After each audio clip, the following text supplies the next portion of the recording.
హైదరాబాద్ చార్మినార్ అందరికి తెలుసు, కానీ ఇక్కడ ఒక రహస్యమైన బాలాజీ ఆలయం ఉందని మీకు తెలుసా? ఇది చాలా పవిత్రమైన ప్రదేశం. ఇక్కడ పూజలు, ఉత్సవాలు తిరుపతి తరహాలోనే జరుగుతాయి. మరియు ఈ యొక్క ఆలయ విశేషాలు తెలుసుకోవాలంటే ఈ వీడియో పూర్తిగా చూడాల్సిందే.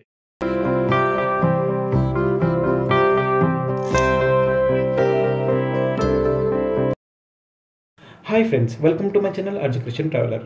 మీరు చూస్తుంది హైదరాబాద్లోని చార్మినార్. అందరికీ తెలుసు అనుకుంటా. అయితే ఈ యొక్క హైదరాబాద్లో చార్మినార్ అందరికి తెలుసు, కానీ ఈ యొక్క చార్మినార్ దగ్గరే ఒక అత్యంతమైన పవిత్రమైన బాలాజీ ఆలయం ఉందని మీకు తెలుసా? ఇది చిన్న తిరుపతి లాంటి పవిత్ర స్థలం కూడా అని చెప్పవచ్చు. ఇక్కడ పూజలు, ఉత్సవాలు అసలైన తిరుమల ఆలయాన్ని తలపిస్తూ ఉంటాయి. మరియు ఈ ఆలయ విశేషాలు, ప్రత్యేకతలు మరియు ఎలా వెళ్ళాలి మరియు స్వామివారి మహిమల గురించి పూర్తిగా తెలుసుకోవాలంటే ఈ వీడియోని చివరి వరకు చూడండి. ఇది హైదరాబాద్లోని చార్మినార్ దగ్గర ఉన్న ఏకైక బాలాజీ ఆలయం. ఇది చాలా పురాతనమైన ఆలయం. భక్తుల నమ్మకం ప్రకారం శతాబ్దాల కిందట ఇక్కడ ఒక మహాత్ముడు తపస్సు చేసి శ్రీనివాసుని విగ్రహాన్ని ప్రతిష్ఠించాడు. అయితే ఇక్కడ పూజలు, నిత్య సేవలు తిరుపతి ఆలయాన్ని పోలి ఉండడం అయితే మనం గమనించవచ్చు. అదేవిధంగా హైదరాబాద్, తెలంగాణ, ఆంధ్రప్రదేశ్, కర్ణాటక నుండి ఎంతోమంది భక్తులు ఇక్కడికి వచ్చి స్వామివారిని దర్శించుకుంటూ ఉంటారు. ఇది నిజంగా ఒక హిడెన్ జెమ్.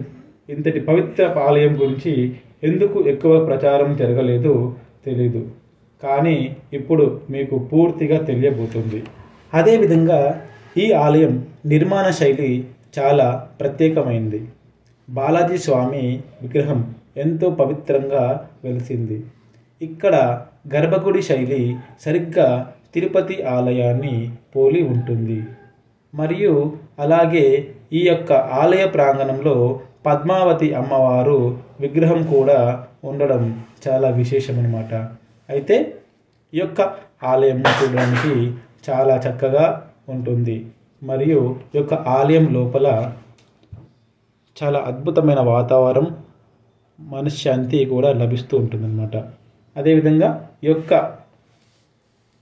ఆలయంలో హారతులు, పూజలు చూస్తే అసలు మనం హైదరాబాద్లో ఉన్నామా లేక తిరుపతిలో ఉన్నామా అన్నట్టు అనిపిస్తుంది. మరియు ఇక్కడ జరిగే ప్రత్యేక పూజల గురించి ఇప్పుడు మనము తెలుసుకుందాము. ప్రతి శనివారం ప్రత్యేక సేవలు మరియు హారతులు నిర్వహిస్తూ ఉంటారు. అయితే ఇక్కడ శ్రీవారి కళ్యాణం ప్రతి నెల ఒకసారి భక్తుల కోరిక మేరకు జరుపుతారన్నమాట. అదేవిధంగా వైకుంఠ ఏకాదశి అంటే తెలియని వాళ్ళైతే ఎవరుండరు. వైకుంఠ ఏకాదశి రోజు ఇక్కడ అత్యంత భక్తి శ్రద్ధలతో పూజలైతే నిర్వహిస్తూ ఉంటారు. ఇంకొక విశేషం ఏంటంటే ఇక్కడ గరుడ సేవ, రథోత్సవం ప్రతి సంవత్సరం వైభవంగా నిర్వహిస్తూ ఉంటారు. ఈ యొక్క ప్రత్యేకమైన పూజల కారణంగా భక్తులు ఇక్కడికి లక్షల మంది తరలి వస్తూ ఉంటారన్నమాట. కావున ఇక్కడ హారతులే కానీ, పూజలే కానీ చూస్తే మాత్రం ఎంతో అద్భుతంగా ఉంటుంది. మీకు ఇంకొక విషయం తెలియజేస్తున్నాను. ఏంటంటే ఇక్కడ హారతులు మరియు పూజలు చూస్తే మనసుకు ఎంతో ప్రశాంతత, శాంతి కలుగుతుంది. అదేవిధంగా ఈ యొక్క ఆలయంలో హారతులు, పూజలు ఎలా జరుగుతాయో చూస్తే అసలైన భక్తి అనుభూతి పొందవచ్చును.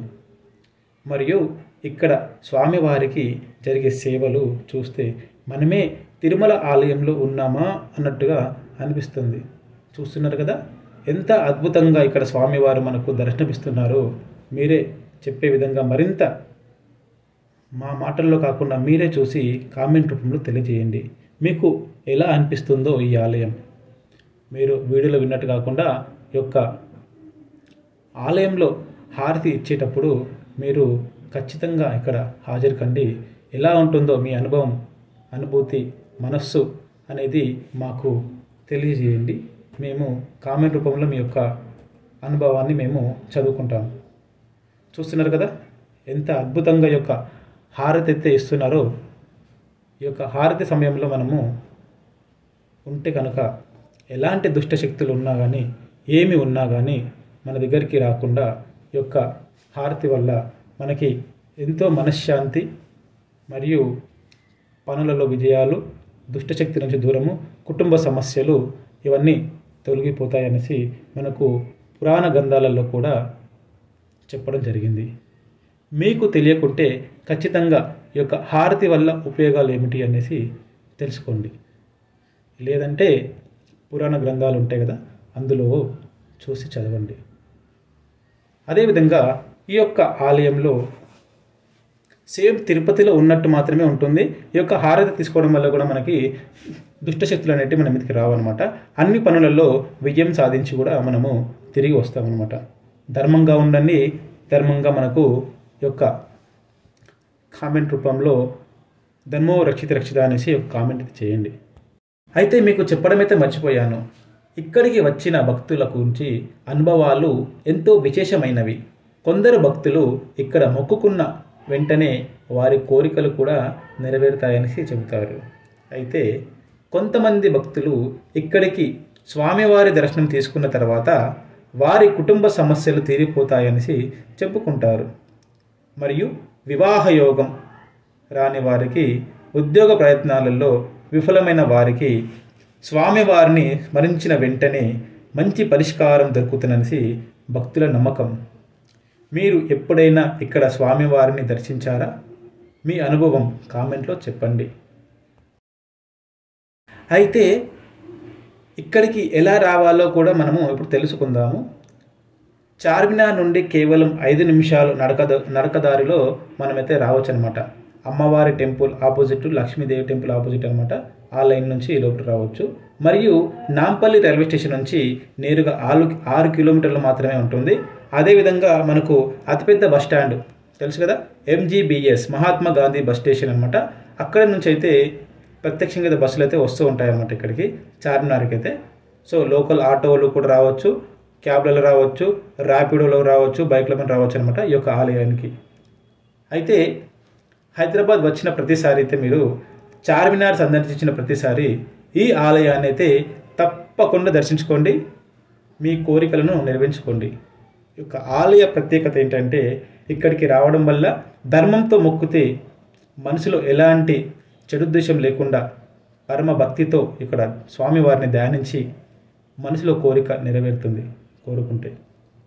కాబట్టి ఇలాంటి పవిత్ర ప్రదేశాల గురించి తెలుసుకోవాలంటే లైక్ అండ్ షేర్, సబ్స్క్రైబ్ చేయండి.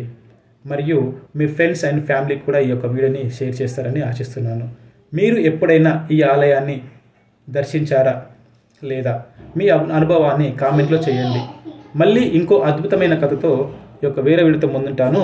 అప్పటి వరకైతే మనము ఈ యొక్క ఆలయం గురించి మరిన్ని కొన్ని తెలుసుకుందాం. అయితే ఈ ఆలయం చార్మినార్కు దగ్గరగా ఉండటమే కాకుండా ఇది హైదరాబాద్లో అతి పవిత్రమైన బాలాజీ ఆలయాల్లో ఒకటిగా మనము చెప్పుకోవచ్చు. బాలాజీ స్వామివారు ప్రధానంగా ధనము, ఆరోగ్యము, మంచి భవిష్యత్తు ఇవ్వగల దేవత అనే నమ్మకము మనకి లభిస్తుంది. అదేవిధంగా తిరుపతికి వెళ్ళలేని భక్తులు ఇక్కడ తిరుమల దర్శనం చేసినట్టే భావించి భక్తి శ్రద్ధలతో పూజలైతే చేసుకుంటారనమాట. అయితే విధంగా ఈ ఆలయం గర్భగుడి నిర్మాణం చాలా ప్రాచీన శైలిలో ఉంటుంది. అదేవిధంగా ఈ ఆలయ శిఖరంపై శుద్ధమైన గోల్డెన్ కలర్ గోపురం కూడా మీరు గమనించవచ్చు. మరియు ఇది సుదూరం నుంచే కనిపించడం జరుగుతుందన్నమాట. అయితే ఈ ఆలయ ప్రాంగణంలో శ్రీ పద్మావతి అమ్మవారి విగ్రహం కూడా మీరు చూసుకోవచ్చు. అదేవిధంగా స్వామివారిని ఇక్కడ ఏమంటారు, అవి సొమ్ములు, వజ్ర వైడూర్యాలు ఉంటుంది కదా, అవి కూడా మీరు ఇక్కడ చూసుకోవచ్చు అనమాట. ఇప్పుడు మీకు చూపించాను కదా అదే. మరియు ఆలయం చిన్నదే కాబట్టి దీనిని పవిత్రత తిరుమల ఆలయానికి తగ్గది కాదు అనేసి భక్తుల విశ్వాసం అనమాట. ఇక్కడికి వచ్చిన భక్తులు స్వామివారిని దర్శనం తర్వాత ఎంతో ప్రశాంతంగా. అదేవిధంగా ఈ ఆలయంలో హారతులు ఎప్పుడెప్పుడు ఇస్తారనేది మనం ఇప్పుడు తెలుసుకుందాము. ఉదయం అయితే 6 గంటలకైతే ఇస్తారనమాట సుప్రభాత సేవలో. మరియు 9 గంటల సమయంలో తోమల సేవ అంటే తిరుమల ఆలయ శైలిలో ఇస్తారనమాట. మరియు మధ్యాహ్నం 12 గంటలకు మహామంగళహారతి అయితే ఉంటుంది. మరియు గుడి క్లోజ్ చేస్తారు. మళ్ళీ సాయంత్రం 6 గంటలకు అనమాట శ్రీవారి సేవ ఉంటుంది. తర్వాత రాత్రి 8:30 ఏకాంత సేవ ఉంటుంది. ఈ హారతుల సమయంలో దేవాలయం పవిత్ర శక్తులతో నిండిపోతుంది. ఆ సమయంలో వెళ్ళినట్లయితే మీకు ఖచ్చితంగా కోరికలు అయితే నెరవేరుతాయి. ఖచ్చితంగా ట్రై చేసి చూడండి. నేను చెప్పింది నిజమా అబద్ధమా అనేది తెలుసుకోండి. అదేవిధంగా ఈ యొక్క ఆలయంలో ఎంత పవిత్రంగా ఉంటే అంత బాగుంటుందనేసి నా ఉద్దేశం.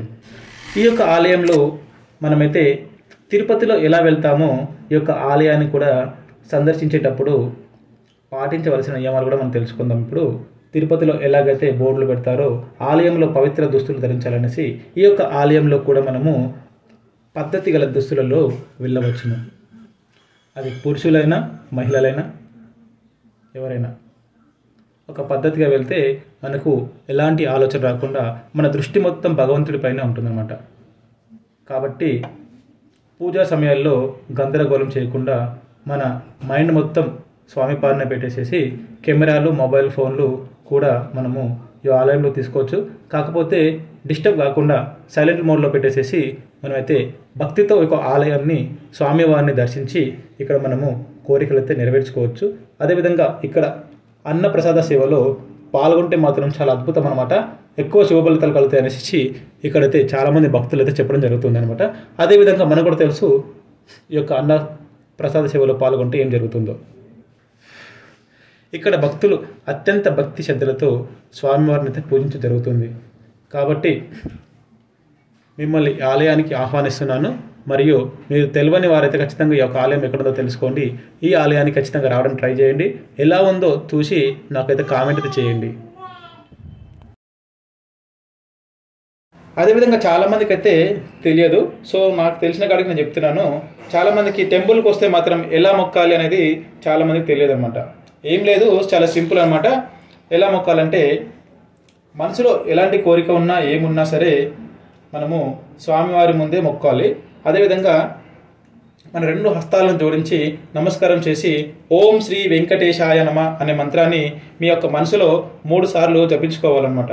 ఇలా జపించుకున్న తర్వాత గర్భగుడిలో వేగంగా వెళ్ళేసి అది అధిక సమయం తీసుకోకుండా మన భక్తిని స్వామివారికి ప్రేమతో నమస్కరించాలి.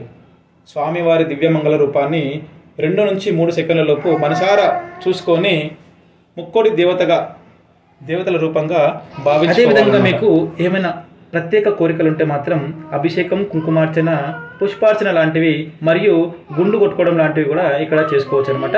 అయితే చాలామందికి ప్రదక్షిణలు చేయడం తెలియదు. తెలిసే వాళ్ళకి కాదు, తెలియని వాళ్ళ కోసం చెప్తున్నాను. కొంతమంది అయితే 5 చేయాలా, 3 చేయాలా, 7 చేయాలి అంటారు కదా. వాళ్ళ కోసం అయితే 3 లేదా 9 ప్రదక్షిణలు అయితే స్వామివారి చుట్టూ అయితే చేయడం అయితే చాలా ఉత్తమం అనమాట. అదేవిధంగా ఈ ఆలయంలో దీపం వెలిగించి స్వామివారికి కృతజ్ఞతలు చెప్పుకోవాలి. మరియు అన్నదానం చేసేటప్పుడైతే భక్తుల వారి ఆశీస్సులు పొందేందుకు అన్నదానం చేయడం అయితే చాలా శుభకార్యం అనమాట. అన్నదాన సుఖీభవ అంటారు కదా, చాలామంది తెలుసు. అన్నదానం చేయడం వల్ల ఏమేమి మనకి లభిస్తాయి అనేది మీకే వదిలేస్తున్నా.